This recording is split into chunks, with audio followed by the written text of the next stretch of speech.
Bienvenue. Bonjour les frères et sœurs, bonjour les amis, bonjour les visiteurs et bonjour les enfants et merci pour tout à l'heure pour votre intervention. C'était une belle histoire, j'espère que vous allez la retenir et que vous allez pouvoir la raconter à vos camarades. Là maintenant, c'est à mon tour de raconter une histoire. Ça ne va pas vraiment être une histoire, mais enfin, nous allons partager en fait ce que le Seigneur nous demande ce matin. Alors les amis, voilà. Actuellement, nous subissons, et je dis bien nous subissons, tous les aléas qui se passent dans le monde entier, et nous voyons tout ce qui se passe. Nous prenons conscience, pour l'instant, que nous sommes dans un pays libre, un pays de liberté, ce pays où nous disons liberté, égalité, fraternité. Alors, pour avoir justement ce que nous dit la Constitution, nous sommes bien sûr dans un gouvernement laïque qui dit que la liberté est l'état d'une personne qui n'est pas soumise à la servitude, qui a la possibilité d'agir, de penser, de s'exprimer selon ses propres choix. Nous avons la liberté de conscience et la liberté de culte. Liberté civile, faculté pour un citoyen de faire ce qui n'est pas contraire à la loi et qui ne va pas nuire à autrui. Nous sommes toujours dans la liberté. Nous passons à l'égalité. Égalité, rapport entre les individus, citoyens égaux, en droit et soumis aux mêmes obligations. Fraternité, lien de solidarité et d'amitié entre les êtres humains, les membres d'une même société. À la lecture de ce que nous venons de partager, nous sommes dans un pays de bénédiction, n'est-ce pas? Un pays extraordinaire où nous disons il fait bon de vivre. Cependant, ce n'est pas tout à fait vrai. Et nous voyons que justement la constitution humaine, bien souvent, a ses faiblesses. Nous avons pu le constituer puisque nous voyons ce qu'est ce gouvernement actuellement. Et quand je dis le gouvernement actuellement, nous avons vu pendant l'année écoulée que nous avons eu plusieurs gouvernements.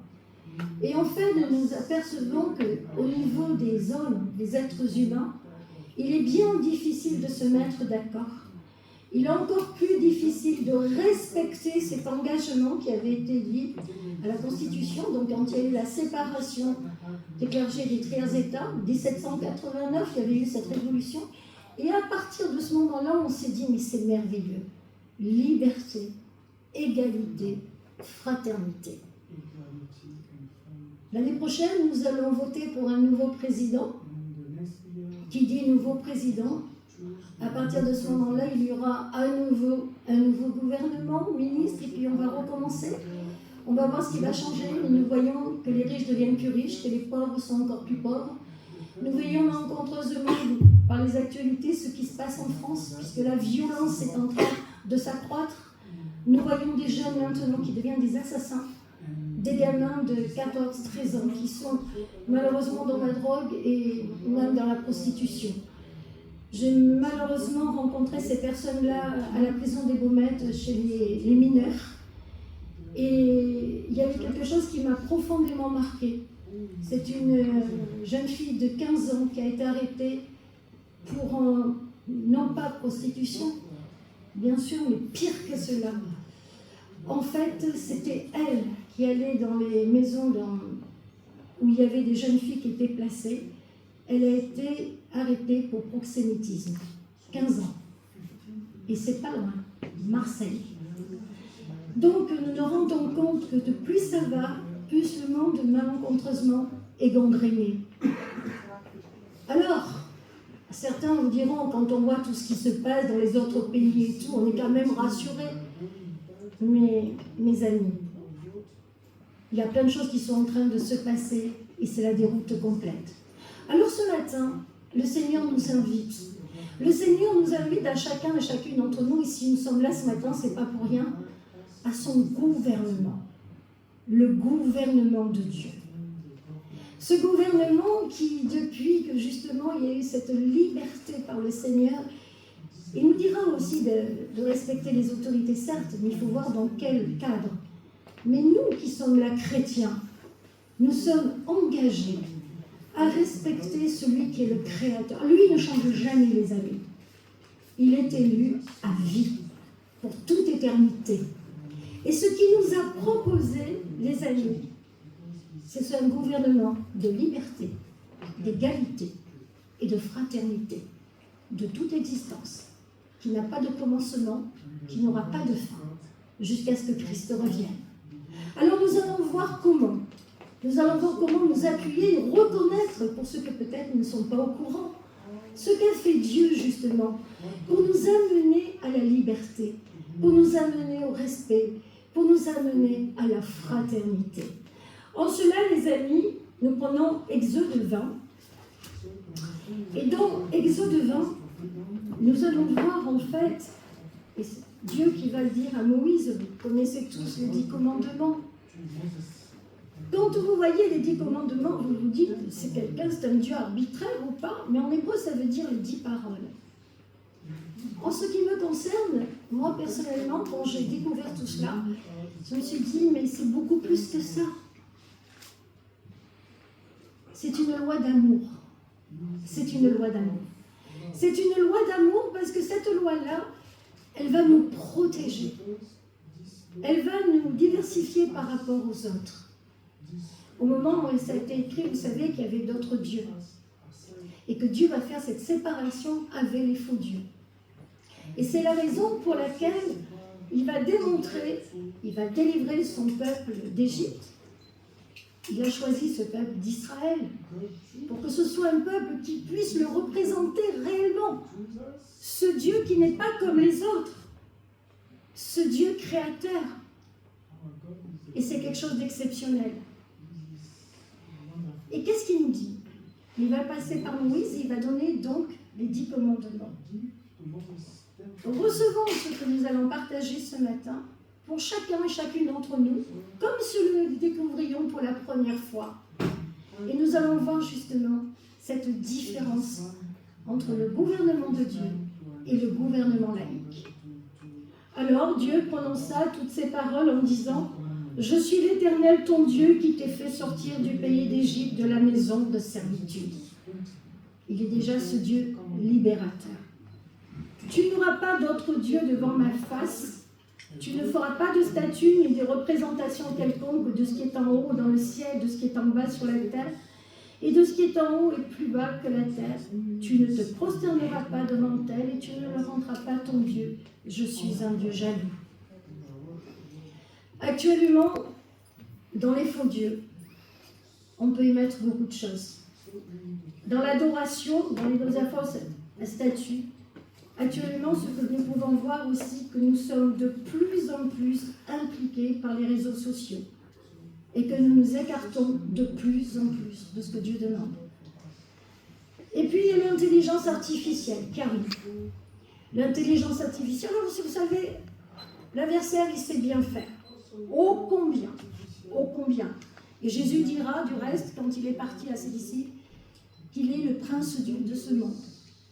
Mais Jésus a vaincu le mal, l'adversaire, à travers la croix.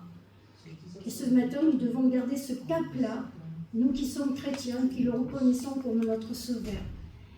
En fait, quand Satan veut faire quelque chose, il va toujours se débrouiller, allez, on va dire 70% de bien, et j'exagère, hein, et 30% de pas bien. Pourquoi? Parce qu'il veut attirer, il veut séduire. Il y en a une qui s'est fait avoir, hein, c'est elle. Elle, qu'est-ce qu'il a fait? Dieu a-t-il vraiment dit, vous ne mangerez pas de l'arbre du jour, parce que sinon vous deviendrez des dieux? C'est très subjectif. Il amène à la séduction. Il amène à vouloir produire davantage. Il veut que les hommes produisent davantage, qu'ils soient de plus en plus hauts. On est en train de voir en ce moment justement par rapport à Trump qui visite justement par rapport à la Chine, tout ce qui est en train de se passer. Et par rapport justement, il en a beaucoup parlé concernant l'intelligence artificielle. Il y a ce côté qui séduit. On en arrive maintenant à ce que même dans les sociétés, ça fait un petit moment quand même, ça a vu le jour, on n'a plus besoin de réfléchir. Et puis les étudiants, croyez-moi, ils connaissent aussi là. Allez, je tape, je redis, je demande, et hop, je ne fais plus d'efforts. En ce qui concerne, dans notre propre foyer, dans les enfants, à 3 ans maintenant, qu'est-ce qu'ils ont? Allez, on regarde, c'est un jeu. Pendant ce temps-là, les parents sont tranquilles, on ne s'embête pas. J'ai entendu une émission où justement il y avait un pédiatre et un professeur qui disaient pour les enfants que s'ils continuaient comme ça, ils n'apprennent plus à réfléchir par eux-mêmes. Et malencontreusement, petit à petit, ce que le don de Dieu leur a donné, devant la réflexion et tout, va s'amoindrir. Il nous piège chaque jour. Chaque jour. Alors je ne dis pas, je ne suis pas là pour faire une leçon de morale ce matin, mais tout simplement pour dire, c'est pas Geneviève qui parle, hein. C'est qu'est-ce qu'il est en train de nous dire le Seigneur ce matin? C'est de faire très attention de ne pas produire de faux dieux. Mais il y a une promesse, et qui use de bienveillance jusqu'à nous. Alors n'oublions pas qu'il va, je n'ai pas dit, tu ne prononceras pas de montrelle, car moi l'Éternel, ton Dieu, je suis un Dieu jaloux qui punit la faute des pères sur les fils jusqu'à la 3e, 4e génération, ceux qui me haïssent. C'est-à-dire ceux qui délibérément vont se tourner de Dieu, les sciences occultes, naturellement. Ensuite, tout ce qui est... c'est ça qui est triste également, quand ils vont voir, vous savez, les grands de ce monde, les footballeurs, tout ça, ils vont voir des voyantes. Ils ont des voyantes, les sciences occultes. Tout ce côté-là, le spiritisme, qui est en vigueur également maintenant. Mais en revanche, il nous dit qui use de bienveillance jusqu'à 1000 générations envers ceux qui m'aiment et qui gardent mes commandements. Tu ne prendras pas le nom de l'Éternel, ton Dieu, en vain, car l'Éternel ne tient pas pour innocent celui qui prendra son nom en vain. Souviens-toi du jour du sabbat pour le sanctifier. Tu travailleras 6 jours et tu feras tout ton ouvrage. Merci au Seigneur, nous sommes là ce matin, les amis, grâce à ce jour. Merci Seigneur, parce que où serions-nous ce matin si le Seigneur n'avait pas donné ce jour à part pour nous rassembler, pour être avec lui? Mais le 7e jour est le sabbat de l'Éternel, tu ne feras aucun ouvrage, ni toi, ni ton fils, ni ta fille, ni ton serviteur, ni ta servante, ni ton bétail, ni l'étranger qui réside chez moi. Et c'est là que nous revenons encore à celui qui est à la tête, car en 6 jours l'Éternel a fait le ciel, la terre, la mer, et tout ce qui s'y trouve, et il s'est reposé le 7e jour. C'est pourquoi l'Éternel a béni le jour du sabbat. Et ça, c'est jour de révérence par rapport au Créateur. Mais il va aller beaucoup plus loin. Dans cette loi, ça va être une loi de protection, une loi sociale. Les premiers que nous venons de lire et de partager ensemble, c'est pour nous protéger en sachant qui est Dieu et ce qu'il attend justement, et ce qu'il nous donne, et ô combien nous devons être reconnaissants par rapport à qui il est. Maintenant, comme il savait toutes choses, il est omniscient, omniprésent, de toute éternité, il savait pertinemment ce qu'allaient faire les êtres humains. Et c'est la raison pour laquelle, dans cette loi, il y a la loi sociale. Vous vous rappelez, liberté, égalité, fraternité. Et nous allons arriver justement par rapport à l'égalité. Qu'est-ce qu'il nous dit? Dans cette loi sociale, il faut faire très attention. Il va nous mettre en garde, il va nous dire « Honore ton père et ta mère, afin que tes jours se prolongent sur la terre que l'Éternel, ton Dieu, te donne. » Oh, combien il est important d'honorer son père et sa mère. Oh, combien il est important, et nous le voyons actuellement aussi dans notre civilisation, dans notre pays, en dehors des personnes, bien entendu, qui ne peuvent pas faire autrement parce que soit il y a eu des décès entre le papa et la maman, il y en a un qui est parti et qu'il en reste un. Et en dehors du fait que la personne, malencontreusement, est tellement atteinte que ça nécessite une hospitalisation, je dis bien, au moment où elle est tellement atteinte qu'elle ne peut pas faire autrement et qu'on ne sait pas que faire. Mais bien souvent, les personnes vont dans des EHPAD. Fut un temps, ça n'existait pas. On gardait les parents. Et là aussi, ça a l'air anodin. Mais petit à petit, Et là, je parle de la France. Et dans certains pays, on garde les parents. Et là aussi, vous voyez comme c'est insinueux, petit à petit. Vos parents, il le sait. Honore ton père et ta mère afin que tes jours se prolongent sur la terre que l'Éternel Dieu te donne. Tu ne commettras pas de meurtre. L'actualité de cette semaine a été horrible quand on a vu ces enfants. Quand on a vu il y a quelque temps également, je ne sais pas si vous avez été au courant de cette jeune fille qui a tué sa grand-mère, son grand-père. Et là maintenant, c'est un jeune qui a tué cette petite de 14 ans. Mais alors ce qui est terrible, c'est comme si les gens s'habituaient. Le scandale ne scandalise plus. Le crime ne scandalise plus. C'est comme si les personnes, petit à petit, ils s'habituent. Et c'est horrible. Tu ne commettras pas de meurtre, tu ne commettras pas d'adultère. Alors là, les amis, cette société fait que maintenant, c'est pareil. Plus personne n'est scandalisé dans cette société. Quand on voit quelqu'un qui trompe sa femme ou vice-versa, mais c'est plutôt le monsieur, c'est rentré dans les mœurs. Vous entendez ça? Dans cette laïcité, justement, on entend souvent. Là aussi, ça ne scandalise plus. Se rentrer dans les mœurs. Tu ne commettras pas d'adultère, tu ne commettras pas de vol, et tu ne porteras pas de faux témoignages contre ton prochain. Alors là, les amis, ça c'est le summum. C'est le summum. Porter de faux témoignages contre le prochain.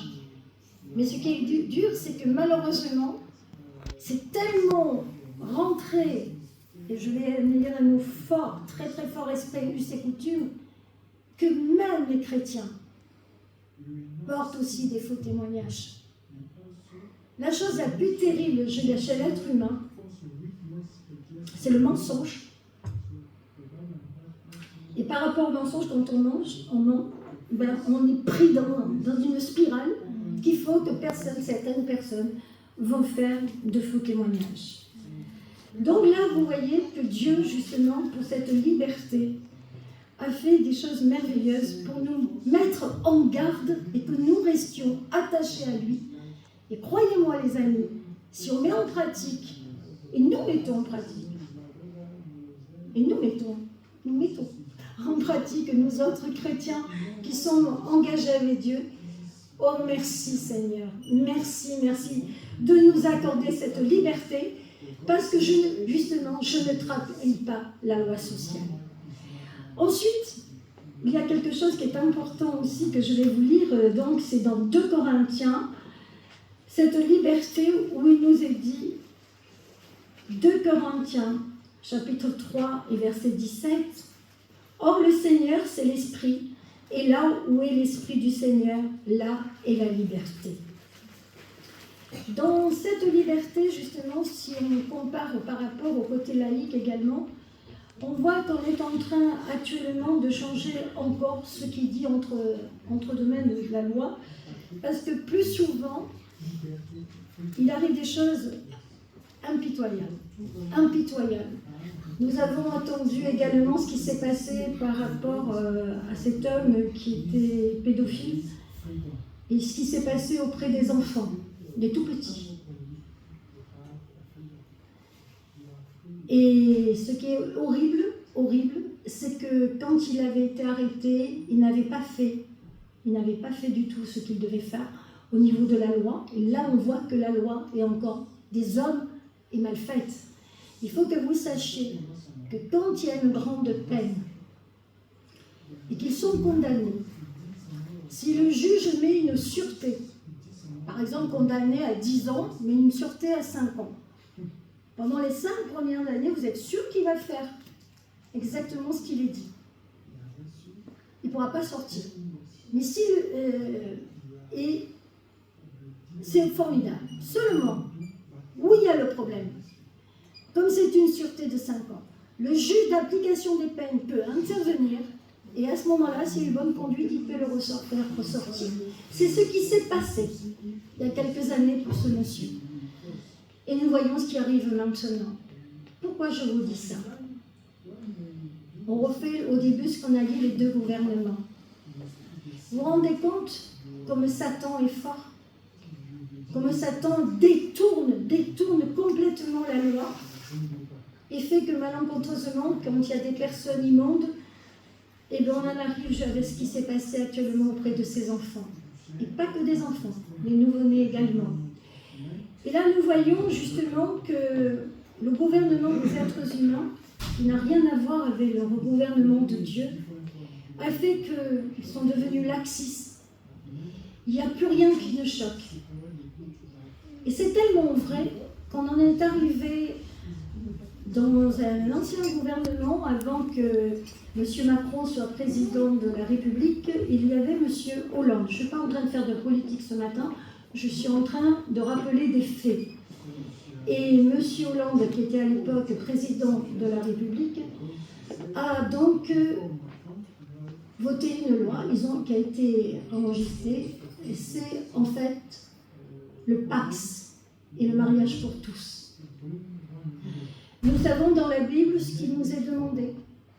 Là aussi, dès le départ, la création, et l'homme quittera son père et sa mère et s'attachera à sa femme, ils deviendront une sœur chère. Le mariage, merci. Le mariage, c'est homme-femme. Ce n'est pas deux hommes ensemble, ce ne sont pas deux femmes ensemble. Et là, la laxité. Maintenant, on a tout banalisé. Et on en arrive aux trans. Vous vous rendez compte, les amis? Je ne sais pas si vous vous rendez compte où on en est. Nous sommes dans ce gouvernement laïque, liberté, égalité, fraternité. Mais ce n'est pas ce que Dieu a demandé. Et ce matin, ce qui nous appelle justement, c'est de nous réveiller et de regarder ce gouvernement auquel nous appartenons, celui qui est notre Créateur et qui est là justement pour nous emmener dans sa vérité. Alors, il est dit justement dans 2 Corinthiens 3,17, « Or, le Seigneur, c'est l'Esprit, et là où est l'Esprit du Seigneur est la liberté. » Que ce matin, nous puissions justement avoir cette liberté. Donc, dans Romains 12,10, pour terminer concernant la fraternité, il est dit « Par amour fraternel, ayez de l'affection les uns pour les autres, par honneur, usez de prévenance réciproque. » Et ça aussi, mes amis, la fraternité. Nous avons ce bonheur. Moi, je suis tellement heureuse de faire partie de cette église adventiste. Maintenant, ça fait le 19 mai. Non, c'est pas encore. Le 19 mai, ça fera 36 ans que je suis dans l'église. Et les amis, il y en a beaucoup qui sont là donc, depuis tant d'années que je connais. Je ne peux que vous dire merci ce matin, parce que vous m'avez énormément appris. Vous m'avez énormément appris par justement cette fidélité à la parole de Dieu, à cette connaissance de la parole. Il n'y a pas très longtemps, on m'a dit, Geneviève, vous savez, il y a eu des inondations cet hiver, malencontreusement, vous avez vu, ils ont tout perdu. Et ils m'ont dit, Geneviève, de toute façon, moi je suis au bord de la mer, si jamais il y a un soleil, qu'est-ce que t'en penses? J'ai lu ma Bible. Là, j'ai tout.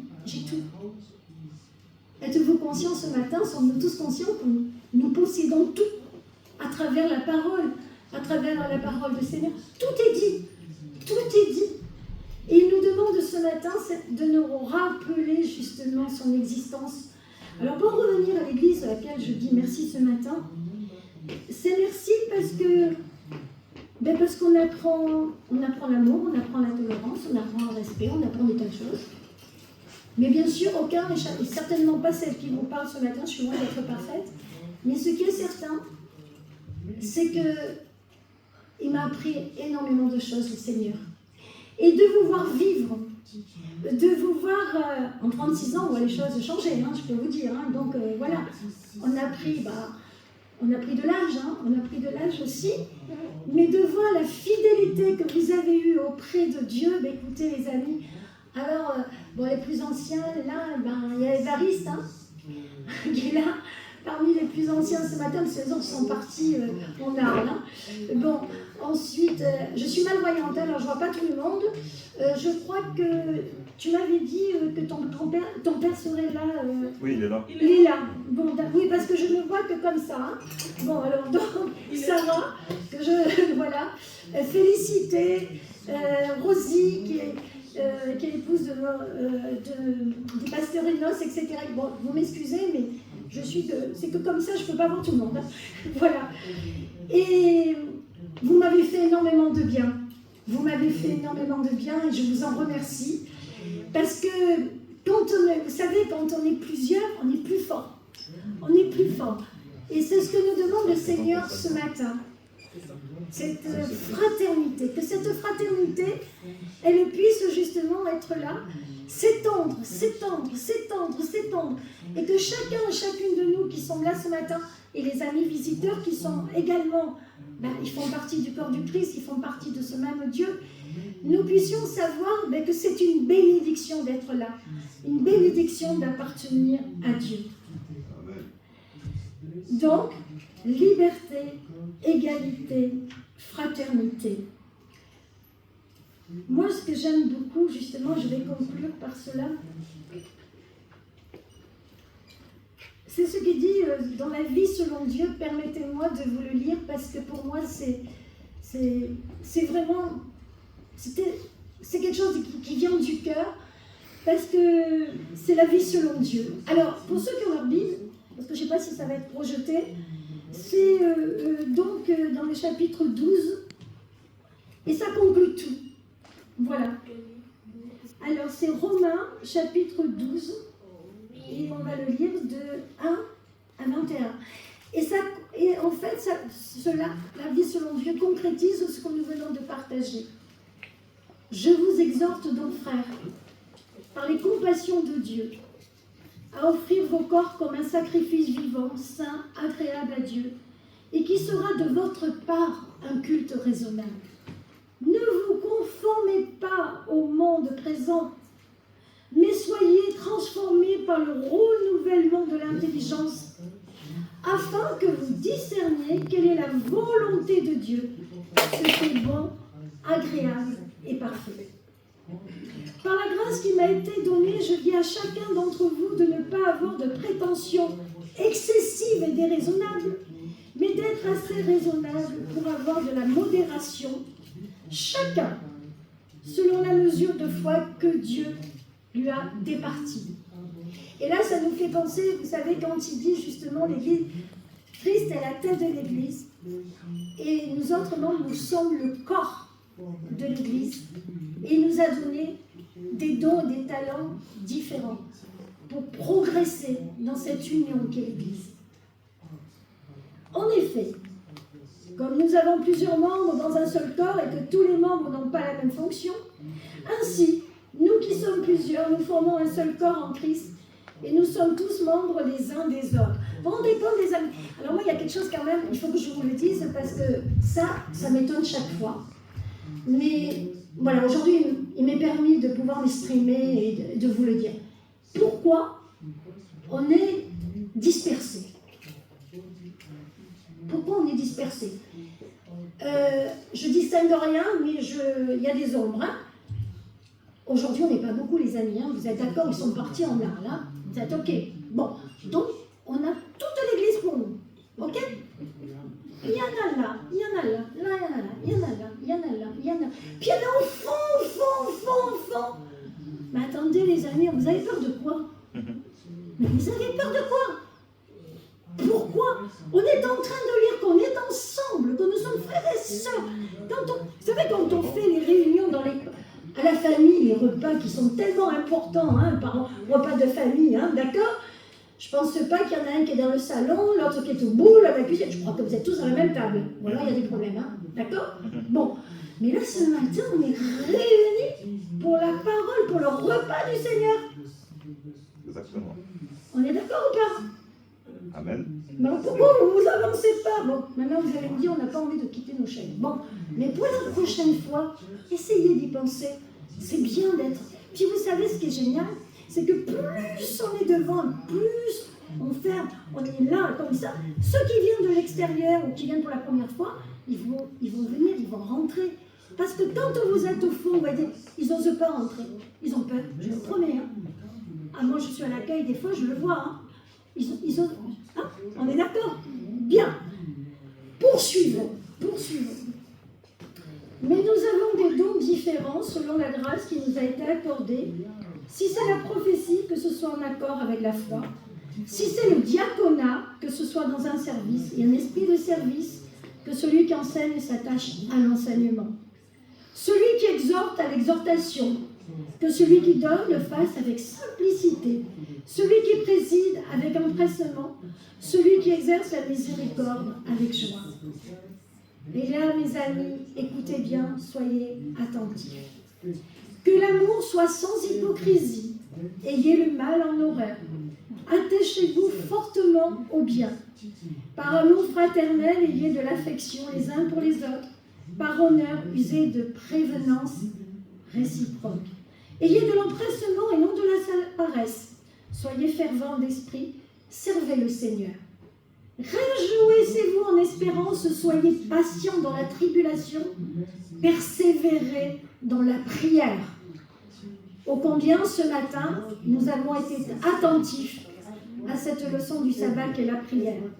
Subvenez aux besoins des saints, tâchez d'exercer l'hospitalité. Et là, quelque chose qui coûte, mais que Dieu nous demande. Bénissez ceux qui vous persécutent. Bénissez et ne maudissez pas. Rassurez avec ceux qui se réjouissent et réjouissez-vous avec ceux qui vous réjouissent. Pleurez avec ceux qui pleurent. Ayez les mêmes sentiments les uns envers les autres. N'aspirez pas à ce qui est élevé, mais soyez attirés par ce qui est humble. Ne soyez pas sages à vos propres yeux. Et là, mes amis, écoutez bien. Ne rendez à personne le mal pour le mal. Recherchez ce qui est bien devant tous les hommes. S'il est possible, autant que cela dépend de vous, soyez en paix avec tous les hommes. Ne vous vengez pas vous-même, bien-aimés, mais laissez agir la colère, car il est écrit « À moi la vengeance, c'est moi qui rétribuerai, dit le Seigneur. » Je crois que c'est des choses la plus difficile qui puissent exister sur cette terre à l'être humain, de ne pas juger, de ne pas condamner, de ne pas rejeter l'autre. On a tendance, malheureusement, à juger, à condamner, à rejeter. Et là, ce matin, le Seigneur nous appelle, parce que nous appartenons à son gouvernement, de ne pas rendre le mal pour le mal, mais laisser Dieu agir. Et il va conclure en disant ceci. Mais si ton ennemi a faim, donne-lui à manger. S'il a soif, donne-lui à boire. Car en agissant ainsi, ce sont des charbons ardents que tu amasseras sur sa tête. Ne sois pas vaincu par le mal, mais vainqueur du mal par le bien. Alors les amis, je pense que vous et moi, c'est ma prière ce matin, nous sommes citoyens du ciel, n'est-ce pas? On est d'accord? Merci. Amen.